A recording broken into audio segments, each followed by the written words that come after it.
Hey everyone, this is Oscar from Underdog, and today I want to take you onto a little journey into The Heart of Darkness, a song by Tale of Us. This is a song that was in the Grand Theft Auto game radio, and so a couple of big electronic artists submitted some songs for this game, and so this is a classic Tale of Us signature style track. If we deconstruct this track a little bit, we can look at what the main ingredients are of it and how we would get to the point of recreating these kind of elements. Particularly, I'm interested in the synthesizers today, but let's have a look at it together.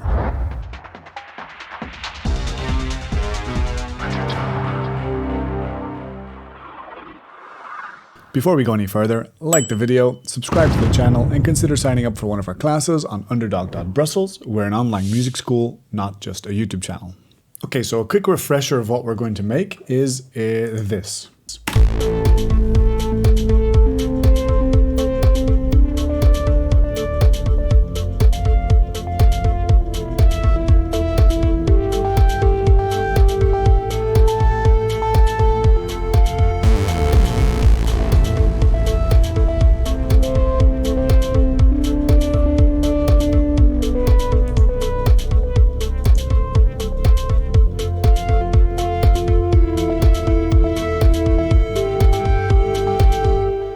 Okay, so that is a 16 bar loop that basically contains all the elements of our track and is going to loop over and over again, but with the elements just slightly evolving. So if we can nail this loop, we can pretty much get pretty far into recreating the song. By the way, I'm not going to play the original for copyright reasons. I'll leave a link to it in the description below. But as you know, on YouTube, you're always getting yourself into a little bit of trouble by playing other people's songs. So first, let's quickly go over the drums. I don't think these are the most interesting part of the track, but they do serve as the foundation, so let's give them a moment. So, first of all, there's this kick drum, right, which goes... It's programmed a bit like... It feels a bit like a heartbeat. It feels a bit like when you're listening to a human heartbeat, and I guess maybe the track is called Heart of Darkness, maybe that's why. And so you've got yourself the 1, 2, 3, 4 on the floor pattern, but there is every half a bar, there's this extra little, maybe you could call it a ghost note, or just this extra little step in between that gives the whole thing a little bit more movement. Okay, then they have a snare on every backbeat.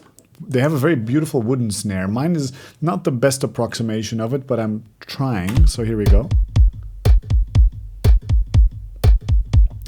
The snare is a sample which I got from Splice, running through a frequency shifter to make it darker, and then there's some delay on it to give it a little bit of a more stuttery feel, a little bit of shaping EQ, a little bit of saturation. Nothing too crazy. I think this frequency shifter is probably part of the core of this sound, because without it, it sounds quite upbeat and happy. See that kind of lightness? And with that, suddenly it's kind of dark and edgy. Okay, so let's move on to the next thing. There's a hi-hat pattern that's also slightly atypical, which instead of playing on every upbeat, it plays on the upbeat for the first half of the bar and then one 16th note earlier for the second half of the bar. So it goes like... Okay, and this doesn't really change. Throughout the entire track, this is more or less the same. And then there's one extra layer that sometimes comes in and out, which is very similar to the funky hi-hats that I made in this video. So check out this video if you want to know more about these funky hi-hats. But the core of the funky hi-hats is a pattern that has some variation in the velocity. And what it's doing is it's triggering a synthesizer that's playing white noise. And then from that white noise, we only take a band pass in the high frequencies so that we can create something a little bit like this. I'll boost it up a little bit so you can hear it. But so I really only want the freshest high little frequencies. And then what I want to do is I want to put an LFO on there that slightly makes these things go faster and shorter. So see? A little bit of pumping on the envelope of this sound. That's going to get us pretty close to where it is. And in the context of the loop, it sounds like this. Because these demand a bit of attention, I'm just going to not put them on for the rest of our analysis. I want us to focus instead on the melodic elements. And here we go for the melodic elements. This song can be broken down into four layers of synthesizers. The first one is the bass layer. The second one is the Morse code. The third one is the ghost synth, and the fourth one is the waterfall synth. Now, these are all names that are not standard names, but they serve a very particular purpose in this song. Let me first tell you about the bass. The idea of a bass is that it holds down the low end of the harmony to give you context of where you are in your song. So that means that usually, not always, but often, a bass will play the root note of the entire song first. The first sound that you'll hear from the bass is usually the root note of the entire song. Then, whenever a chord changes, the bass will move away from that and go on a kind of a journey until finally it comes back to the root note, which makes us feel like it's coming back to home. Now, in most songs, that means that you do like a 3-chord chord progression or a 4-chord chord progression.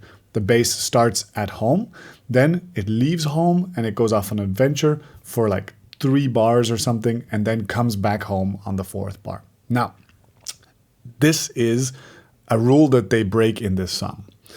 They break it. They actually don't break it. They just exaggerate it. That's what they do. Let me show you the bass notes.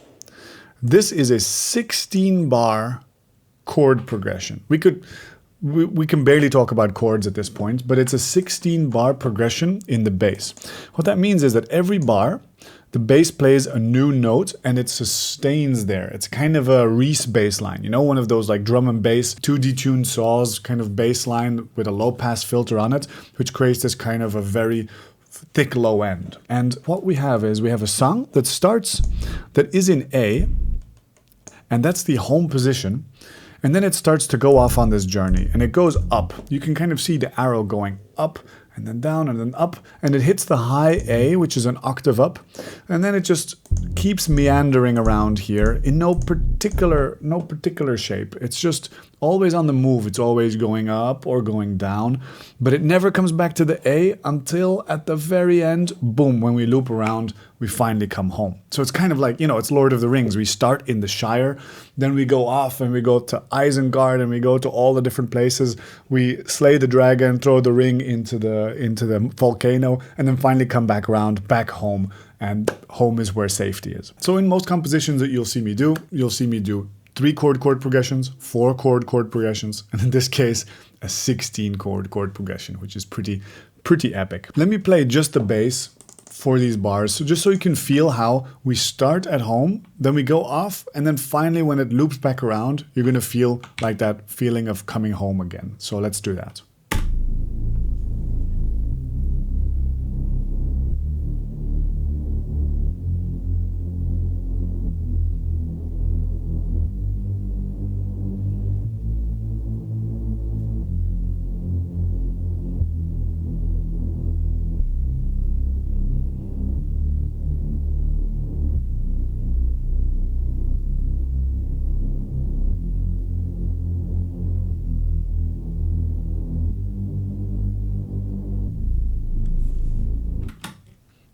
So there, finally, after 16 bars, we come back home. If you found that hard to hear, you might be listening to this on headphones or a system that has some trouble reproducing the low frequencies.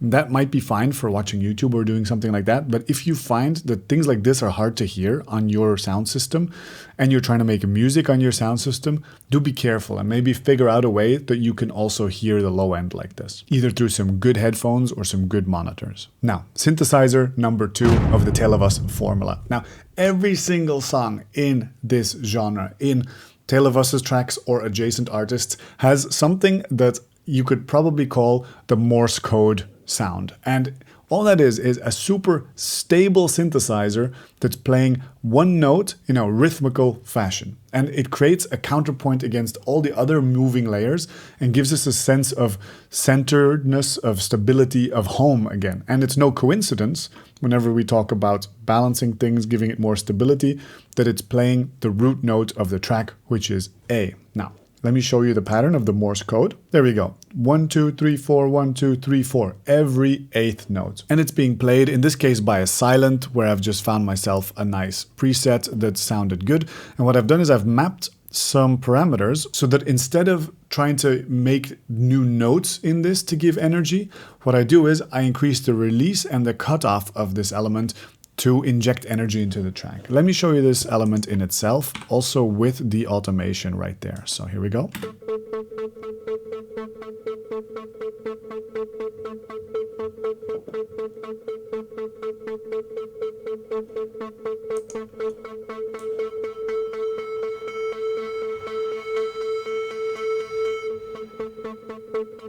So as you can see, we're always just playing the same one note, and it's creating a small kind of a climax, a kind of a build up into the transition that happens after 8 bars, because, you know, even if the loop could be described as a 16-bar loop, people still kind of expect something to happen after 8 bars. So you like to build up a little crescendo and then decrescendo after that. It's just a way of pushing and pulling and creating a little bit of tension and a little bit of release. And because this is so stable, together with the bass, it really gives a very clear context to where home is. Let me play them both together just for a few bars.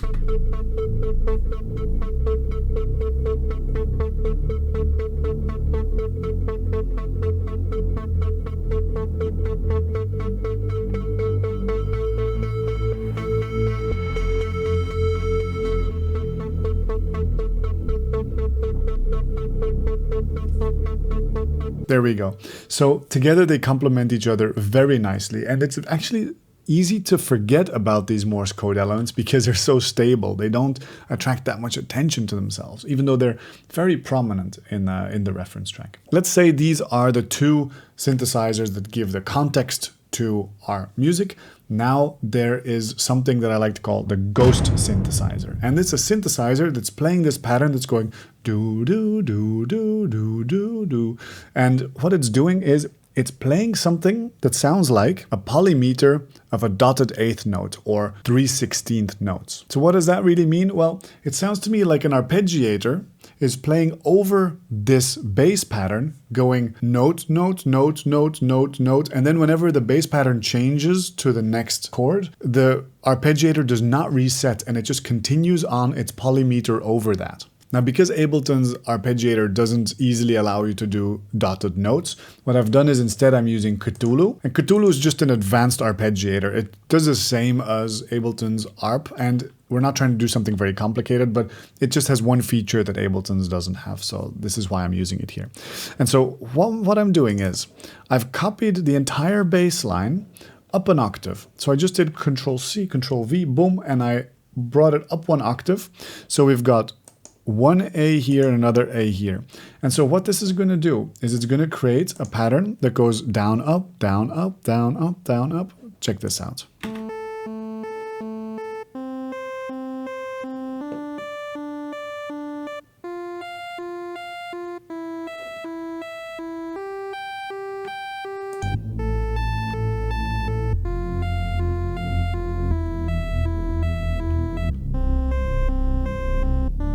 It's kind of interesting because this is a synthesizer that's doing an ARP over the bass, and you could say that it's a chord progression, but again, we're only playing one note at a time because an octave apart, like it adds almost no harmonic information. Like if you would add the relative fifth or the relative third or any other notes in between the octaves, suddenly you would get a lot more of a sense of what scale is being played, for instance.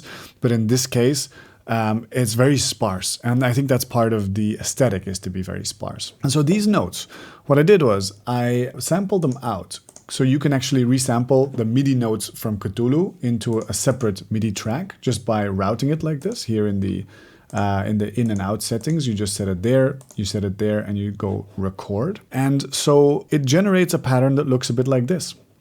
And so if you go looking in closer, let's start here from number 3. This note here, it starts on the note that we intended, but then here it goes up after 3/16ths, 3/16ths, 3/16ths, 3/16ths. And that means that at the start of the 3rd bar, there's a downbeat, there's a note here. But at the start of the 4th bar, there's no note here. In fact, the pattern only starts here. At the start of the 5th bar, we also get it not lining up. And that's the beauty of a polymeter. And that makes it feel like these two patterns are sort of zoning in and out of one another. It makes it easier to listen to something that's quite monotonous for a much longer time. Now, the sound design of this element is something like this.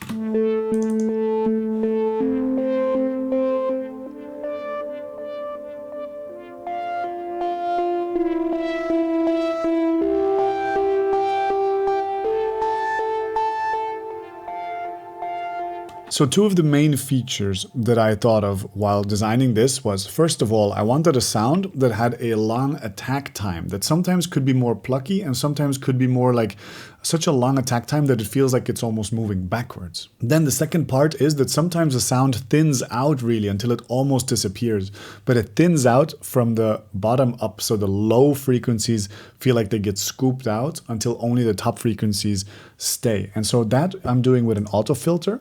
That's happening by just putting an LFO on the auto filter, and every now and then that means that all the lows get scooped out. Then about the attack, what I did was I programmed an FM patch, and that means that I use an FM synthesizer like operator, and I have one layer, one operator is just playing the bass carrier wave, the basic sine wave, and then I program 2 layers on top of that, but the second layer is the operator that gives the brightness to the sound, and that layer has a long attack on it, and so it goes from dark to bright, the sound. And I thought the sound was kind of hollow and glassy in the original, and so when I think hollow and glassy, I think of FM synthesis. Check out this other FM synthesis video that I did on how to design some glassy layers that goes into some similar terrain to this. Then all of that is fed into a big reverb as well on the return channel. I've got myself a Valhalla room over there, and then we are getting very close to being there. So altogether, just the synthesizers, the 3 synthesizers that we've done so far, we go like this.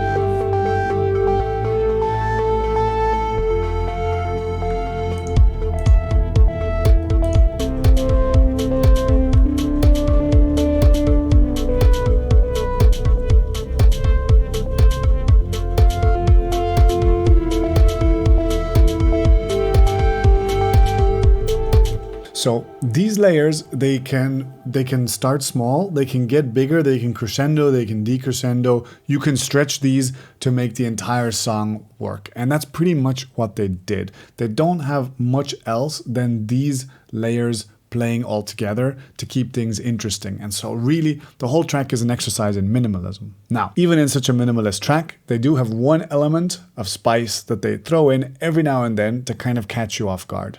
And that is what I'm going to call the waterfall synth. Now, the waterfall synth, what it is it's a synthesizer that sounds a lot like a Moog synthesizer, something like the Moog Subsequent 37 or something similar.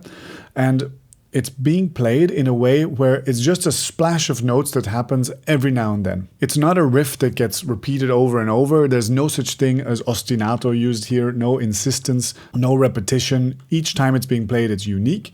And what it does is it plays notes towards the root. So it plays something kind of like this. So if we look at this, all it is deciding first what scale we're in. And I decided here we were in A minor, right? Because of what the other elements were doing. And I just programmed those notes in a descending pattern, and I moved them around until finally it kind of matched my ear. It said like, okay, this is very similar to something that they would do. Then instead of the minor, I actually lowered the second degree to turn the minor into the Phrygian. That's something that we saw in the music theory for techno video, just to give it a slight more edgy side. And then I actually encountered an interesting thing that I want to share with you. My first intuition was, I just want to use preset sounds for this because I want to get close to the original, but I don't want to program my own synthesizer patches. So I went into Diva and I browsed through anything that sounded a bit like a Moog preset. So it was all these different Moog related names. And every time it always sounded congested and it didn't sound correct at all. And I knew that all I really wanted was something close to the default sound on the Moog Subsequent 37, where it's just 2 sawtooth waves slightly detuned against each other through a low pass filter with an envelope on it, which is like the most elementary subtractive synthesis patch imaginable. But because the oscillators and the filter, especially of the Moog, are so characteristic, that's really what we want. But the interesting thing is that Diva actually specializes in recreating some of those sounds, but the patches always try to show off too many of the synthesizer's options. So what I had to do was initialize the synthesizer, just take exactly what was in my mind, so 2 sawtooth waves through low pass filter with an envelope on it, and immediately it sounded good. So just for fun, let's play the whole thing one more time.